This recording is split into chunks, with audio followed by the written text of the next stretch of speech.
বিসমিল্লাহির রহমানির রহিম। বাংলাদেশে প্রচলিত আইনগুলোকে নানাভাবে বিভক্ত করা যায়। তার মধ্যে অন্যতম হলো কিছু আইনকে বলা হয় সাবস্ট্যান্টিভ ল, আবার কিছু আইনকে বলা হয় প্রসিডিউরাল ল। তো এখন আমরা দেখব যে সাবস্ট্যান্টিভ ল বলতে কী বোঝায়। Substantive law are those law which defines offense and prescribe punishment and at the same time creates any right. Those sort of law are called substantive law. অর্থাৎ যে সকল আইন কোনো অপরাধকে সংজ্ঞায়িত করে, সাজার বিধান করে এবং অধিকার সৃজন করে, সে ধরনের আইনগুলোকে বলা হচ্ছে সাবস্ট্যান্টিভ ল। যেমন উদাহরণ হিসেবে বলতে পারি আমরা the penal code 1860 is the example of substantive law. Why it is substantive law? As because this law defines offense, prescribes punishment, and that is why it is so called. যেমন উদাহরণ হিসেবে বলা যায় যে 378 ধারা, পিনাল কোডের 378 ধারা, সেখানে বলা হয়েছে চুরিকে সংজ্ঞায়িত করা হয়েছে, এখানে অফেন্সকে সংজ্ঞায়িত করা হয়েছে এবং একইভাবে 379 ধারায় এই অফেন্সকে শাস্তিযোগ্য করা হয়েছে, অর্থাৎ চুরিকে শাস্তিযোগ্য করা হয়েছে। তাহলে আমরা দেখলাম যে পিনাল কোডের বিভিন্ন ধারায় অপরাধকে যেমন সংজ্ঞায়িত করা হয়েছে তেমনিভাবে শাস্তিরও বিধান করা হয়েছে। এই জন্য এই penal code is the example of substantive law. আরেকটা আমরা সংজ্ঞায় বলেছিলাম যে যে সকল আইন কোনো অধিকারের সৃজন করে সে সকল আইনকে বলা হয় সাবস্ট্যান্টিভ ল। যেমন কেউ যদি কোনো সম্পত্তি কিনে অথবা কেউ যদি সম্পত্তি কারোর কাছে দান করে অথবা বন্ধক রাখে অথবা ইজারা দেয়, এই নানাভাবে সেই ইজারা গ্রহীতা, বন্ধক গ্রহীতা, দান গ্রহীতা অথবা ক্রেতার স্বার্থের সৃষ্টি হয়,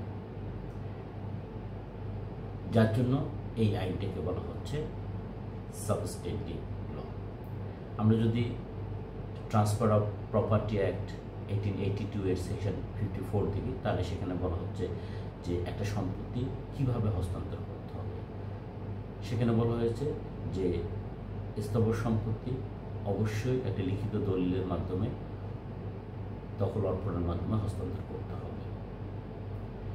এই যে লিখিত সম্পত্তি একটি লিখিত দলিলের মাধ্যমে যখন নিবন্ধিত দলিলের মাধ্যমে হস্তান্তর করতে হবে, লিখিতভাবে এবং নিবন্ধিত দলিলের মাধ্যমে হস্তান্তর করতে হবে, in that case this transaction will create right in favour of the buyer and abolish the right against the seller. তাহলে এই যে ট্রান্সফার অফ প্রপার্টি একটা সেকশন 55 থেকে আমরা দেখলাম যে this is the transaction how it is creates right in favor of buyer and abolish right against the seller. That is why this type of act is called substantive law. দ্বিতীয় যে ভাগটা প্রচলিত আইনগুলোকে আমরা বলি যে procedural law or in other words adjective law, সেগুলোর উদাহরণ হিসেবে আমরা বলতে পারি যে CPC, CrPC is the example of adjective law. তাহলে এখন আমরা দেখব এডজেক্টিভ ল কাকে বলে। Adjective law or procedural law are called those type of law which lay down the procedure of conducting trial. যেমন আমরা the Code of Civil Procedure 1908 যদি আমরা দেখি, this is the law which laid down the procedure of conducting trial of civil suits. In the same way, if we see the Code of Criminal Procedure 1898, this law also laid down the procedure of conducting criminal trial.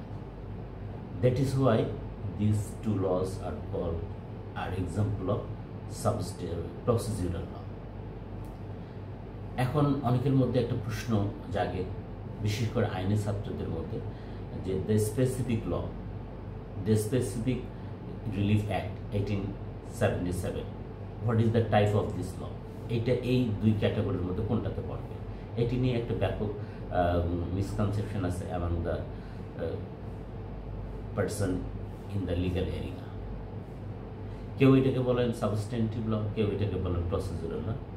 আসলে আমরা যে সংজ্ঞা দুটো দিলাম substantive ল এবং procedural ল, এর কোনোটার মধ্যে এটা পড়ে না। কেন করে না? কারণ এখানে কোনো প্রসিডিউরাল লাইট ডাউন করা নেই, এখানে কোনো রাইটকেও ক্রিয়েট করা নেই, এটা কোনো অপরাধকেও সংজ্ঞায়িত করে না, সাজারও বিধান করে না। তাহলে এই আইনটিকে আমাদের প্রদেয় যে সংজ্ঞা ফ্রম জুরিসপ্রুডেন্সিয়াল ভিউ আমরা যদি দেখি, তাহলে এটা সাবস্টেন্টিভ ল এর মধ্যে পড়ে না, কেননা এখানে অফেন্সকে ডিফাইন করা হয়নি, শাস্তির বিধান করা হয়নি, অথবা কোনো অধিকারও সৃজন করা হয়নি। একইভাবে এটা কোনো বিচারিক কার্যক্রমও লেট ডাউন করেনি। এই কারণে আমরা বলব the specific relief act 1877 is not neither substantive law not procedural law. একটা আইনকে এই সাবস্টেন্টিভ ল এবং প্রসিডিউরাল ল এর মধ্যে পড়তেই হবে এমন কোনো কথা নেই, এটি নিয়ে টান হেঁচড়ার আর দরকার নেই। আইনগুলোকে আমরা আরও প্রচলিত আইনগুলোকে আমরা কয়েকটা ভাগে ভাগ করতে পারি। যেমন কিছু লকে আমরা বলতে পারি statutory law. Statutory law are those law which is enacted by the parliament. তাহলে আমাদের প্রচলিত আইনগুলোর অধিকাংশই হলো, প্রায় 99% হলো statutory law, as because these are enacted by the legislature in parliament. That is why this sort of law is called statutory law. আবার কিছু লকে আমরা বলতে পারি autonomic law. Autonomic law are those law is enacted by the autonomous body. For example, 1973 সালের অর্ডিন্যান্সে আমাদের Dhaka university ordinance পরিচালিত হচ্ছে স্বায়ত্তশাসিতভাবে। তাহলে এই ঢাকা ইউনিভার্সিটি, রাজশাহী ইউনিভার্সিটি বা Chittagong university all are autonomous body. They are not controlled by the government. So এই সকল autonomous body যে সকল আইন কানুন তৈরি করে, those type of law are called autonomic law. আবার কিছু আইন আছে যেগুলোকে আমরা কনভেনশনাল ল বলতে পারি। যেমন কিছু অর্গানাইজেশন যে সকল আইন তৈরি করে সেগুলোকে আমরা কনভেনশনাল ল বলতে পারি। যেমন ন্যাশনাল ক্রিকেট কাউন্সিল অথবা বিসিবি, বাংলাদেশ ক্রিকেট কাউন্সিল, এরা যখন কিছু আইন তৈরি করে তাদের প্লেয়ারদের জন্য খেলার নিয়মকানুন যে তৈরি করে, এগুলোকে বলা হচ্ছে কনভেনশনাল ল। আবার কিছু ল আছে religious law, which is ordained by the divine order. যেগুলো আমাদের রিলিজিয়াস ল, এগুলো হলো মানে not framed by any person or any body or any authority. তো এই ধরনের আইনগুলোকে বলছে যেগুলো স্বর্গীয় আইন, এগুলো হলো রিলিজিয়াস ল। এ ধরনের আইনের অনেক ভাগে আমরা বিভক্ত করতে পারি। তবে আমাদের পরীক্ষার জন্য মেইনলি যে জিনিসটা আসে, যে আমাদের বার কাউন্সিলের যে 7টা আইন আছে, বারে এই প্রশ্নটা প্রায় আসে যে এই আইনগুলোর প্রকৃতি কী। তো আমি যে সংজ্ঞাটা দিলাম, এই সংজ্ঞার আলোকে আপনারা কম্পেয়ার করে দেখবেন যে কোন আইনটা কিসের মধ্যে পড়ে। Thank you everybody for watching this video. এরকম ছোটো ছোটো ভিডিও পেতে আমাদের সঙ্গেই থাকুন। আমরা আইনজীবী প্রশিক্ষণ কার্যক্রম পরিচালনা করি। আপনাদের মধ্যে those who want to be a good lawyer, efficient lawyer, you can join our training sessions. আবার আপনারা যারা বিজিএস এবং বার এমসিকিউ প্রিপারেশন নিতে চান ঘরে বসে, তারা আমাদের অনলাইন কোশ্চেনিয়ারে পরীক্ষা দিতে পারেন।